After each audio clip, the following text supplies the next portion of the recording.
does it mean to be a citizen? According to civil rights activist Esau Jenkins, it means being brave, being proud of this country, and being confident it will succeed. Being an American is an honor, not a privilege. It means you do not judge people because of their color, religion, or beliefs. So what is it that really makes an immigrant different from a citizen?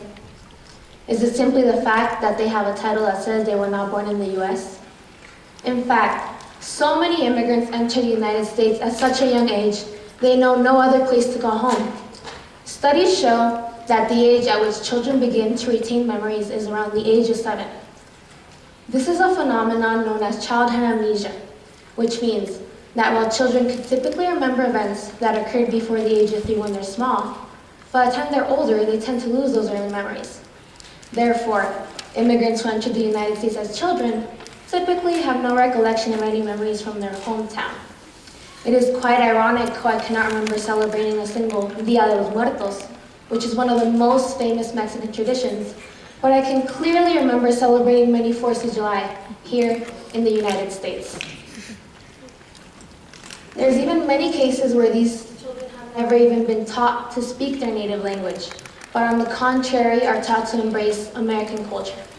They cultivate from a young age love towards what they consider to be their country, regardless of the fact that they're not titled true U.S. citizens. This leads me to question, who is going to tell the young girl who dreams of traveling the world that she does not have the proper documentation to do so? Who is going to tell the devastated son that he may not go visit his dying mother because of the risk that he will never be able to return? Who is going to tell the young pair of siblings that they may never see their father again because he is in the process of deportation? Who is going to tell the millions of immigrant children that this is not their home? I am one of those children. But don't worry, I've already been told several times that this is not my place of origin. I arrived to the United States on August 18th of the year 2017. Of the year 2005, sorry. This is me at the age of 3. At the time, I did not have much input to the choices made regarding my well-being, but what I can acknowledge now is that my mother made the best choice, although it wasn't the easiest. As I looked through old photographs the other day, I encountered my mother's old shabby English notebook. I paged through, and there was one sentence that really drew my attention. Her words were, "I left behind family, friends, and half of my life. But I like to live here, because the life is better here." I will forever be grateful for the wonderful woman who said these words. She renounced to her whole life for the well-being of mine. Thanks to her brave choice, I now have the opportunity of attending a wonderful school and have many opportunities ahead of me, as do the millions of immigrant children whose parents made similarly brave choices. On August 18th of the year 2017, I applied for the program named DACA. DACA is an abbreviation for Deferred Action of Childhood Arrivals. For those of you who may not know, it granted them the temporary right to live, study, and work in America. Not only did it save them from deportation, but it granted them the right to have a very close to perfect version of what it felt to be an American citizen. These are known as dreamers. And dreamers are hardworking, young, determined men and women. They simply aspire to contribute and excel in this great country they consider to be their home. I am a dreamer, and I find my home here with others who are brave and brilliant people. But our dreams, and the dreams of many others, may soon cease to exist. As on September 5th of 2017, President Donald Trump announced that DACA would be removed. We anxiously await to see if this command will pass through, and thus be our downfall. So why is it that these immigrants, who are such an essential part of our country, are not truly considered members of the United States?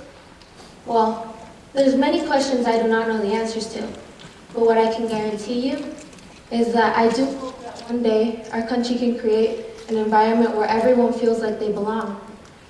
Because look around you. Yes, maybe the person next to you has different colored eyes, longer or shorter hair, maybe they're taller or shorter than you. But what you both have in common is that you're both human.